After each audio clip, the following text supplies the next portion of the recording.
क्या आप लोगों को पता है कि हमारे देश में हर 4 में से 1 इंडियन को हाई ब्लड प्रेशर की समस्या है, और उसे समस्या है तो उसे पता भी नहीं है कि मुझे हाई ब्लड प्रेशर की समस्या है।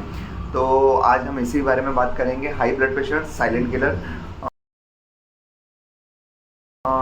कैसे कंट्रोल करें।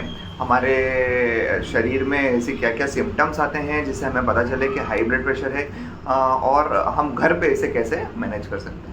सबसे पहले समझते हैं कि नॉर्मल बीपी होता कितना है। नॉर्मल बीपी की रेंज है 120/80। अगर इस रेंज से कम आता है या ज़्यादा आता है तो वो बीपी अपना फ्लक्चुएटेड है, या फिर हाइपरटेंशन है या हाइपोटेंशन में जा रहे हैं अपन। हाइपरटेंशन 140/90 के ऊपर का बीपी हाइपरटेंशन में आता है। अब इसका अपन समझते हैं कि ये सिम्टम्स क्या क्या होते हैं। Majorly it is an asymptomatic, मतलब इसमें कोई सिम्टम दिखाई नहीं देता है। मोस्टली टाइम पे हाइपरटेंशन का ऐसा कोई सिम्टम ही नहीं है। इतना ज़्यादा बढ़ने के बाद भी लोगों में यही नहीं पता चलता है कि मुझे बीपी की कोई प्रॉब्लम है। इसके मेन रीजंस बहुत सारे हैं। एक क्रोनिक इलनेस, या तो फिर अपने को स्ट्रेस है किसी भी चीज़ का, कि हमें सोच रहे हैं बहुत ज़्यादा किसी चीज़ के बारे में, वो चीज़ है। दूसरा जंक फूड, डेली अपना जंक फूड का खाना, उसमें जंक फूड में होता है सोडियम पोटेशियम रिच, बहुत ज़्यादा हो रहा है, सोडियम अपना बीपी बढ़ाता है। नो फिजिकल एक्सरसाइज, आजकल ऐसा हो गया है कि कोई भी फिजिकल एक्सरसाइज बची नहीं है लोगों की। ऑफिस जाना, ऑफिस से आना और घर पे अपना रहना, नो फिजिकल एक्सरसाइज। स्मोकिंग एक रोल अदा कर रहा है, और एक जेनेटिक्स भी रोल अदा करता है इस चीज़ में। हम समझते हैं कि अगर अपने को हाई बीपी है तो उसमें क्या क्या सिम्टम्स भी आ सकते हैं। वैसे मोस्टली एसिम्प्टोमेटिक रहता है, लेकिन कभी कभी चक्कर आना, सिर के पिछले हिस्से में दर्द होना, नाक से कभी कभी खून आ जाता है, वो भी एक अपना सिम्टम होता है। ठीक है, अब हम समझेंगे कि हाइपरटेंशन बीपी को अपन मैनेज कैसे करें, कंट्रोल कैसे करें। सबसे पहले लो सोडियम डाइट, सोडियम का इंटेक कम करना। सोडियम बीपी को बढ़ाता है, और उसका अगर अपन इंटेक कम रखें या फिर मैनेज करके रखें तो हमारा बीपी की समस्या नहीं होगी।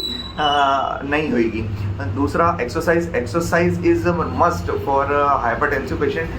जब तक कि फिजिकल एक्सरसाइज नहीं होगी, जब तक कि अपना हाइपरटेंशन कंट्रोल नहीं रहेगा।